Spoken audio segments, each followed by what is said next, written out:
I've had my Osmo Pocket 3, the camera I'm filming on right now, this little guy, for about 3 months now.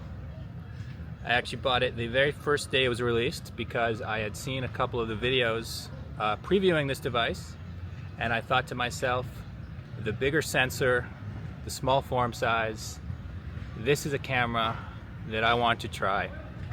And I can give you a little hint. If you only have 5 seconds to watch this video, this is, I think, the best vlogging camera I've ever used. So that's it, the video's done. For anyone who is on a time constraint and wants to get out of here, glowing review of the Osmo Pocket 3. For the next few minutes, I'm going to elaborate on why I say that, and I'm going to try to be as fair as I can be. I'm in no way sponsored by DJI. I have no connection to DJI. I bought this with my own money. And as I've used this now in about 4 or 5 different countries, I've been traveling with this through December and, well, actually I took a trip in November, December, January. So yeah, I've used this quite extensively as a vlogging camera. And I'm gonna share my reasons why I think this is a great camera. Now, to begin with, I have stressed this camera in different environments. I'm currently using it in Medellin, Colombia. A beautiful January day here. I'm in a park, and as you can see, even though it is a mix of sun and cloud, you see how nicely it exposes the sky. It's not blown out, it's not all white. And then as I move back to the trees here, you get a look at just how smooth it is, just how nicely it displays the different colors.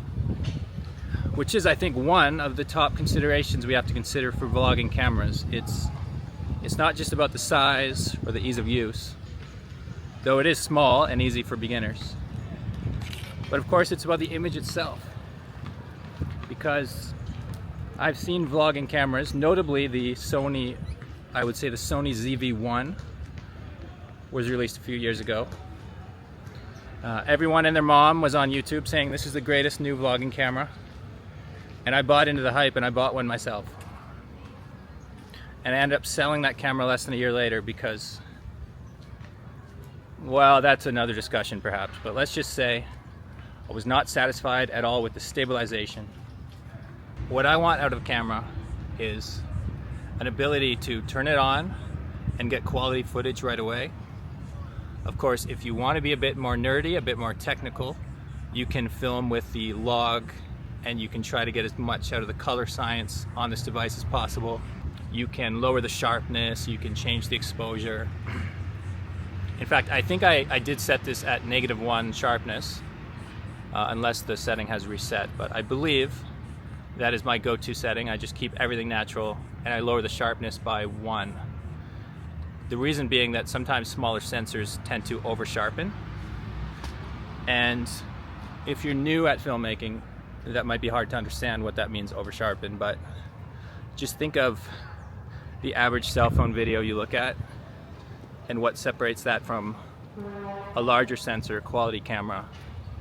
And among other things, you will notice it has a bit of sharpness. It's a bit too digital. This camera has a touch of that digital look as well, and will never be able to replicate the look of some huge $5,000 camera setup.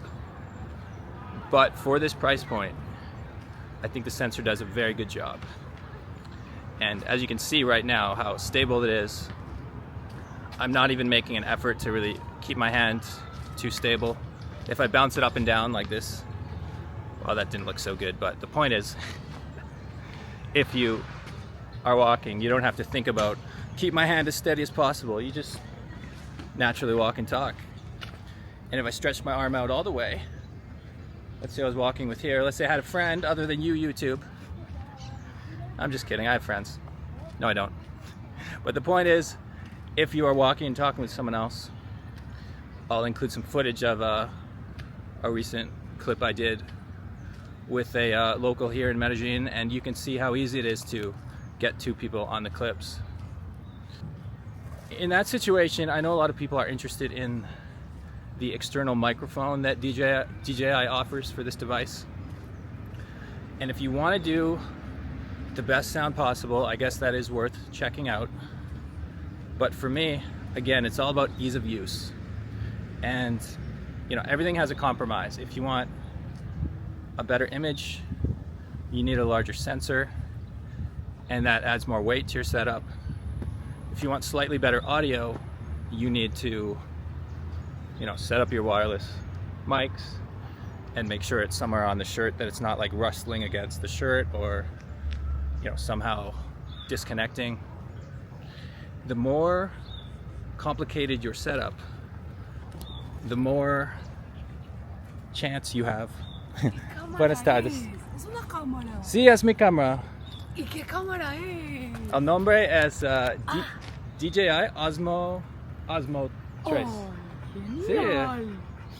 Genial. Es genial, ¿sí? Sí, chao. Hasta luego. Can you imagine? Like, DJI, you should send me a camera for that moment. I can't believe that just happened. That was a random dog walker in the park here who saw my camera, and basically she said in Spanish, she's like, "Is that a camera?" And I was like, "Yeah, it's the DJI Osmo." And she's like, "Oh, it's genial. It's cool."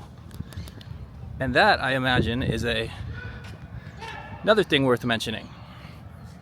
People who are not used to being filmed see this little thing and think, "Isn't that cool?"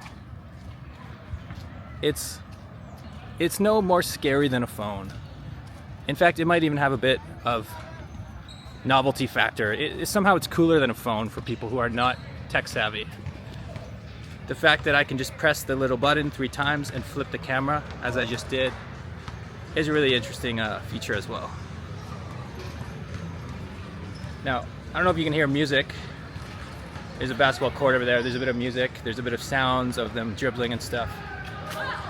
And a couple of times as I've been using this camera, I have thought to myself, oh, when I check the footage, they're not going to be able to hear me because there's this loud noise in the background.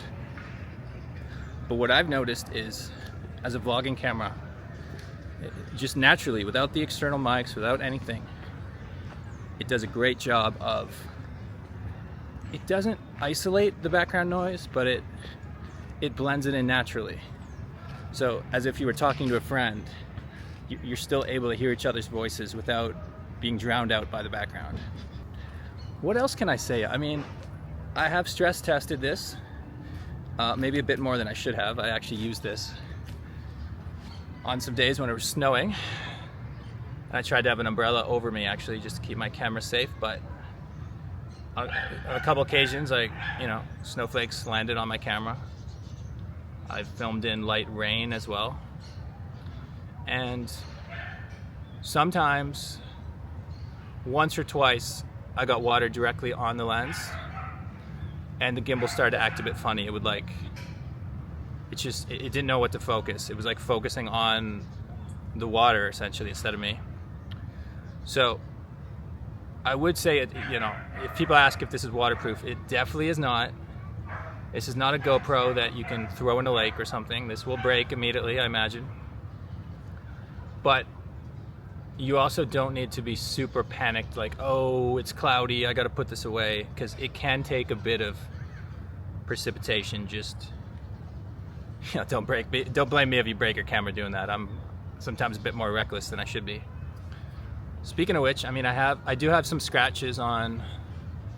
If I were to resell this, I'd have to sell it as, used condition good, not like new, because I do have a couple of scratches, and it is, I would say the exterior, it's kind of this plastic grip which feels nice in your hand but isn't going to last forever.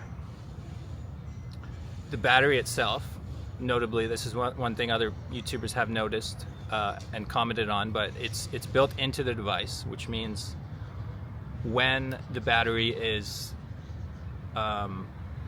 first of all, when the battery reaches 0, you need to charge it, so you can't film forever. I suppose you could have an external power bank and charge it by USB-C as you're filming, but I I've never tried that. That just sounds too complicated and not a direction I want to go in. But yeah, you can't just swap out the dead battery with a new one like you can with more professional cameras. Buenas tardes. And so what else? By the way, Colombians, like it's a great country. The people here are like so. As you saw, the woman with the dog, like people just say hi and just wish you good afternoon and stuff all the time. So I was just saying good afternoon to that guy as they passed by. But back to the topic here. You know, the build quality, the form itself does have its limitations, but I'm not saying it's a good thing that it's going to break eventually. But I will say that for a device that costs well under $1,000, you know, closer to 500 US, I think, you have to have realistic expectations, and you probably can't expect this to last for 5 years or something like that. Ooh, actually, something else important I just thought of was when it comes to temperature.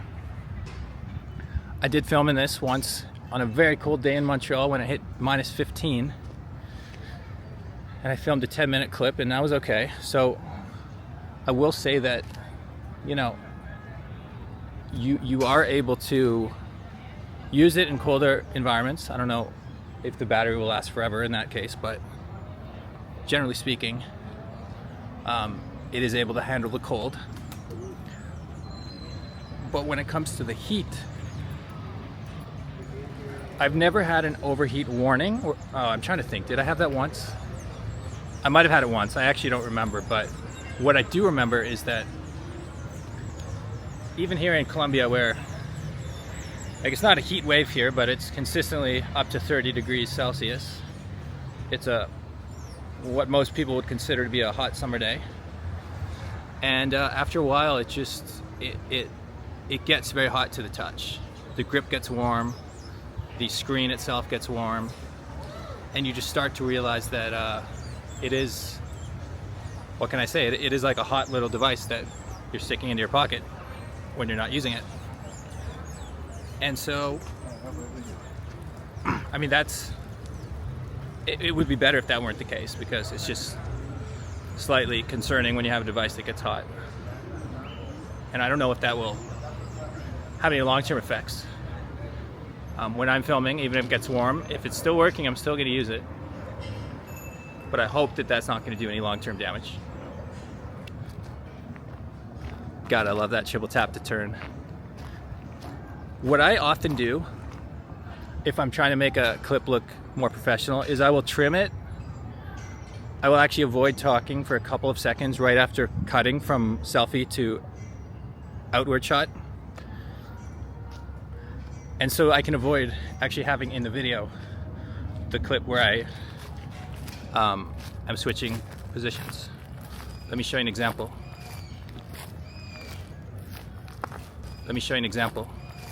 You see, I just trimmed out the part where it's actually turning, because if you do too many of those, I just find if you're a viewer, you can get dizzy if you see too many of those.